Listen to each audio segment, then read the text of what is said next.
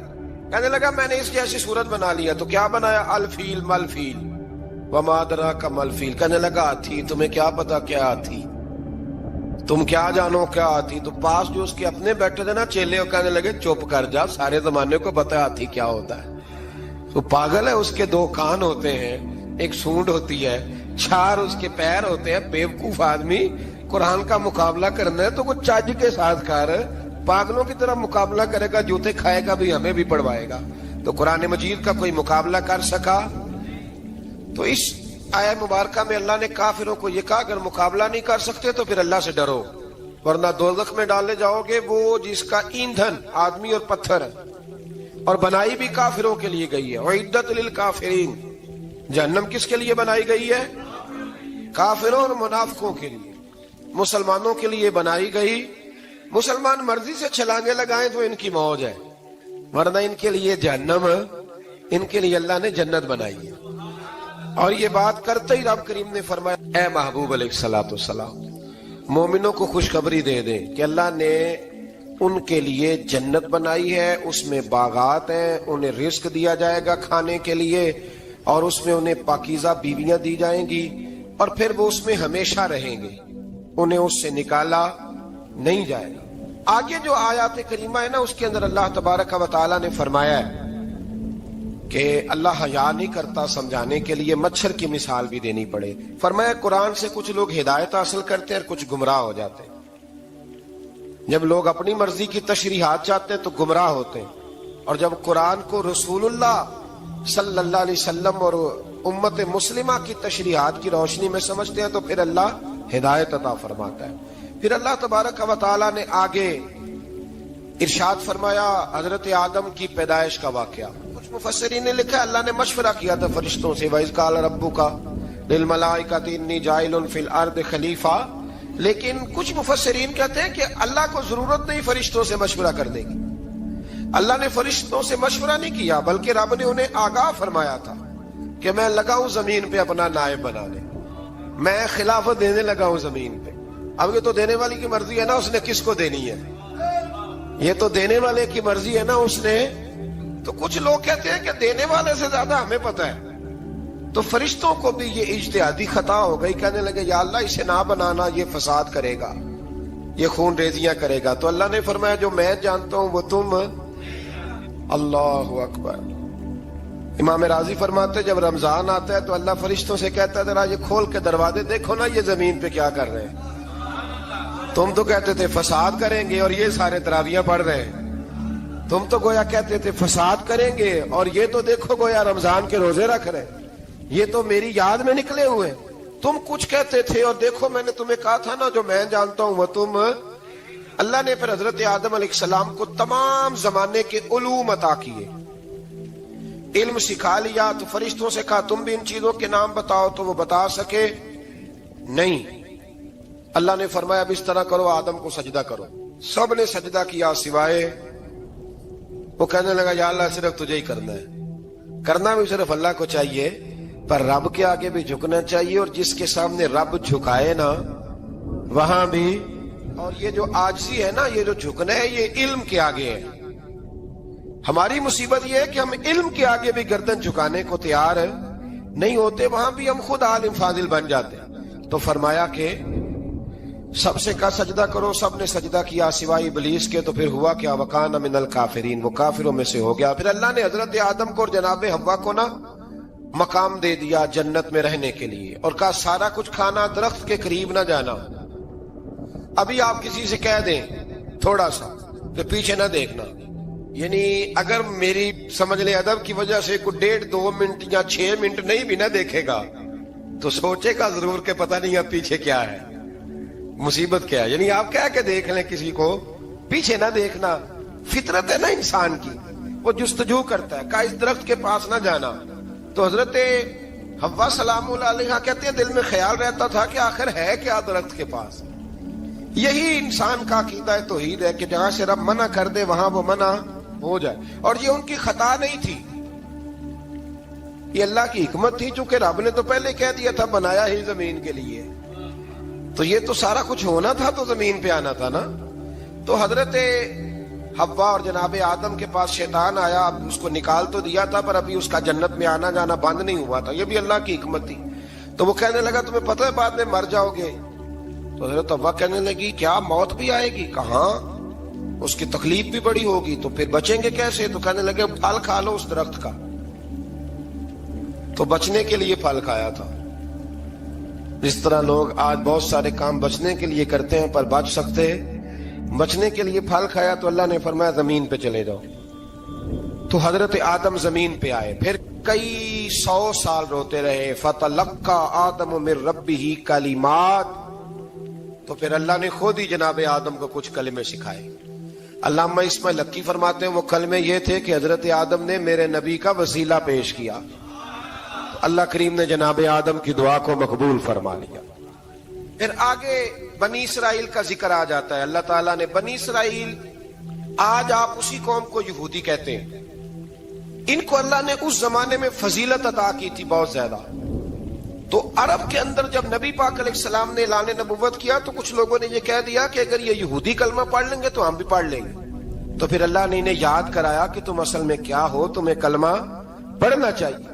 تو اہل یہود کا تذکرہ کرتے کرتے رب کریم نے ایک بات یہ بھی ارشاد فرمائی کہ تم لوگوں کو تو کہتے رہے ہو کہ وہ نبی آنے والے ہیں، وہ نبی آنے والے ہیں، اور جب آ گئے ہیں تو ماننے کو تیار نہیں ہو۔ تو فرمایا تأمرون الناس بالبر وتنسون انفسکم وانتم تتلون الکتاب، لوگوں کو بھلائی کا حکم دیتے ہو اور اپنے آپ کو بھول جاتے ہو، افلا تعقلون، تمہیں عقل نہیں؟ پھر اللہ نے انہیں یہ بھی یاد کرایا کہ یاد کرو وہ زمانہ کہ جب فرعون نے خواب دیکھ لیا تھا کہ کوئی بچہ اس کی سلطنت کو تباہ کرے گا، تو پھر اس نے تمہارے بچوں کو ذبح کرانا شروع کیا اور تمہاری بیٹیوں کو چھوڑتا تھا۔ فرمایا یہ بھی تو تم نے دیکھا، میں نے تمہیں پھر تم سے کہا جہاد کرو قوم عمالقہ کے خلاف، تو مقام طیہ میں جا کے یہ لوگ کہنے لگے ہم سے جہاد نہیں ہوتا۔ اللہ نے انہیں ایک میدان میں قید کر دیا، بڑی دلچسپ بات، قید تو لوگ ہوتے ہیں نا چار دیواری میں، تو اللہ نے بنی اسرائیل والوں کو جب انہوں نے کہا ہم جہاد نہیں کریں گے تو اللہ نے میدان میں قید کر دیا۔ میدان میں، یہ یاد رکھیں، جب انسان اللہ کی نافرمانی کرتا ہے تو اسے ایسی قید ملتی ہے جس کا اس نے تصور بھی نہیں کیا ہوتا۔ ایک میدان ہے مقام طیہ، قید ہو گئے، سارا دن سفر کرتے تھے، سارا دن، تو رات کو تھک کے سوتے تھے، صبح اٹھتے تھے نا جب، تو وہیں ہوتے تھے جہاں کل صبح چلے تھے۔ تو رب جب کسی کو قیدی بناتا ہے تو اسے زنجیروں کی، سلاخوں کی ضرورت ہے۔ دعا فرمائے اللہ تبارک و تعالی غموں سے نجات عطا فرمائے، یہ دعا فرمائے، ایسی قید دیتا ہے کہ جس سے پھر چھٹکارا ہو سکتا۔ تو بنی اسرائیل کا بہت زیادہ تذکرہ اس بارے میں اللہ تبارک و تعالی نے پھر بیان کیا، اور پھر کہا کہ انہیں جو حکم دیا جاتا تھا یہ اس کی سرتابی کرتے تھے، پھر اللہ نے ان پر ذلت نازل کر دی اور یہ ہمیشہ اس کا شکار ہے۔